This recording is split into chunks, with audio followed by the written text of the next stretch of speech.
नमस्कार, आपलं स्वागत. नारळी पौर्णिमा निमित्त आज आपण खोबरं आणि रव्याची खांडवी करूया गोड. त्यासाठी इथे मी घेतलेले आहे पावणा वाटी तूप. त्याच्यात मी घातलेले 1 वाटी जाड रवा. तुम्ही कुठलाही रवा घेऊ शकता. 5 ते 6 मिनटं रवा चांगला तुपात भाजून घ्यायचा आहे.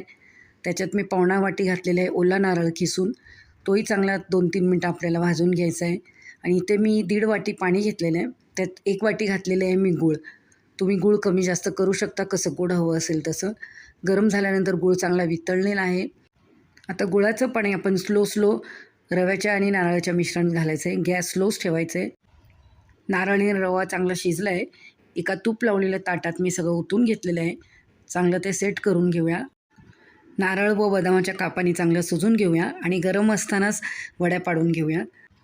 ही मिठाई तुम्ही 2 दिवस आरामात ठेवू शकता. तुम्हाला ही रेसिपी कशी वाटली ते मला कमेंट करून सांगा व आपलं चॅनल नम्रतास किचन ह्याला लाईक, शेअर, सबस्क्राईब करा. एकदम सॉफ्ट अशी आपली मिठाई तयार आहे.